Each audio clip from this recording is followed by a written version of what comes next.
Welcome everybody. Today's lesson is 7.1, Finding Square Roots.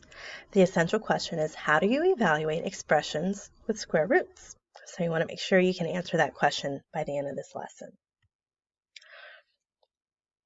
A square root of a number is a number that, when multiplied by itself, equals the given number. Every positive number has a positive and a negative square root. A perfect square is a number with integers as its square roots. The symbol here that you see is called a radical sign. It is used to represent a square root. The number under the radical sign is called the radicand. So here's an example of a positive square root. You have the square root of 16 is 4. A negative square root, notice the negative is on the outside of the radical. Negative square root of 16 would be negative 4. And then when you're talking about both square roots, you have the little plus or minus symbol. So plus or minus, the square root of 16 equals positive or negative 4. Squaring a positive number and finding a square root are inverse operations. You can use this relationship to evaluate expressions and solve equations involving squares. What I would suggest you note is that squaring a positive number and finding a square root are inverse operations, because that is something you're going to be using often to evaluate expressions. Example 1, finding square roots of a perfect square. Find the two square roots of 49. Note here that it says the two square roots. So it's really asking for the positive and the negative, right? Square root of 49. So what two numbers, when multiplied together, give you 49? Oh, that's right, 7. So it's going to be plus or minus 7. Okay, sometimes you could write positive 7 and negative 7, or just the plus or minus 7. Example 2, find the square roots. So remember, going back to our graphic here, when you have just a regular square root, that's asking for the positive square root, okay? So here, there's no plus or minus symbol. It's just asking for the positive square root. So we know that 5 times 5 is 25, right? So the square root of 25 is 5. Here you have a negative square root. So right away, the first thing I would do is put a negative symbol, because I know that my answer is going to be negative. Here you have a fraction, which makes it a little interesting. There are different strategies to simplifying fractions. For this case here, I would just root the top, the numerator, and square root the bottom to get a negative 3/4. Here you're looking for a plus or minus, so you're going to have two answers, the positive or the minus, or the negative, but you could just use the plus or minus, right? So if you think about what two numbers multiplied together give you, take the decimal away, what times what gives you 225? So it would be 15, but because you have the decimal here, you have the decimal here as well, right? So 1.5 times 1.5 is going to give you 2.25. For the next example, they want you to evaluate each expression.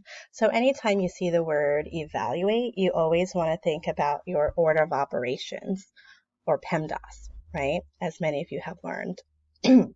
So here we have 5 times the square root of 36. That's how you would read that part, plus 7. So what operation are you going to do first? Multiplication or addition? Hopefully you answered multiplication. So we can simplify this part here. It's simply 5 times the square root of 36 is 6. And then you bring everything down, so plus 7. Now we're going to go ahead and continue with our multiplication. So you have 30 plus 7, and you get 37. For letter B, we have fractions here, 1/4 plus the square root of 18 over 2. Now, Earlier when we were working with fractions, I told you that you could simplify the fraction by square rooting the numerator and denominator separately. So yeah, when you can, that's perfectly fine. Sometimes you can't. Can you square root 18? No, it's not a perfect square. Can you square root 2? No. So another approach you could think of is simplifying that fraction. Could you simplify 18 over 2? Absolutely. It's just 18 divided by 2, which is 9. So really, you have 1/4 plus the square root of 9. And now you keep going. So you have 1/4 plus the square root of 9 is 3. And then you go ahead and write down your answer as a mixed number, 3 and 1/4.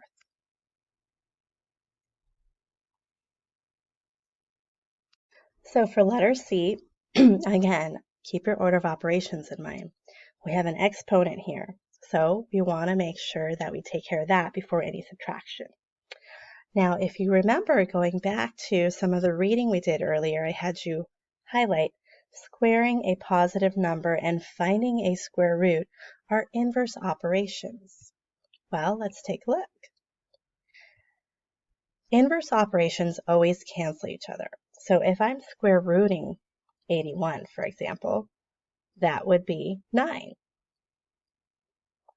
And then I still have a squared, right?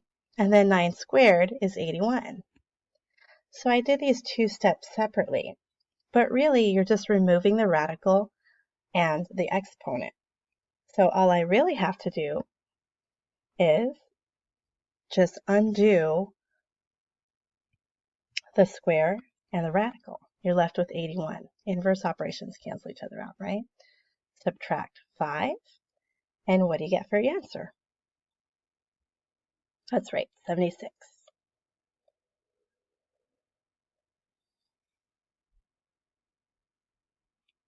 Finally, we have this video here. The area of a crop circle is 45,216 square feet. What is the radius of the crop circle? Use 3.14 for pi. Do you remember the formula that we need for the area of a circle? Hopefully you said area equals pi r squared. Now we're simply going to fill in the known values. We know that the area is this amount here. We know what to use for pi, but we're looking for the radius, right? So let's fill in our information. 45,216 equals 3.14 times r squared. We're looking for the radius, and we want to solve this equation. So the first thing we're going to do is we want to try and isolate our r squared. But the 3.14 is in the way, so we want to undo multiplication of 3.14. So we're going to divide by 3.14 on both sides. So go ahead and grab your calculator and see what happens when you simplify the left side of the equation. So you should get 14,400 equals r squared. Okay, now we just have to figure out what r is.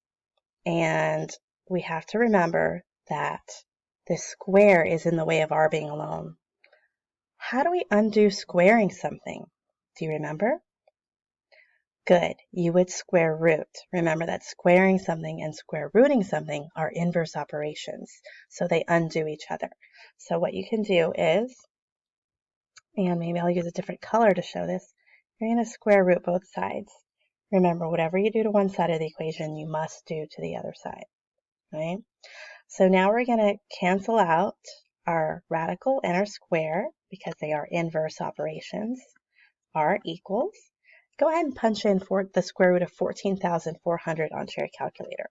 Now I'm going to pull up this calculator here in case you need a reminder of how to use it. The square root, here on this calculator it looks like this. Most of you guys will have a calculator where there's no little 2 there, right? So I just hit the square root after I had that number in there, and I got 120. Some of your calculators might require you to hit the radical button first and then put in the number that you're trying to take the square root. So it definitely pays off to play with your calculator to figure out how it works. So I get 120. So don't forget that this is a real-world situation. It says the area of the crop circle is 45,216 square feet. We have 120. What are the units we should use for 120? If you said feet, good job. It should be 120 feet. And remember, we're talking about radius here, and radius would just be the line from the center to the outside, and that's a linear measurement, so we don't need any square units in this case here.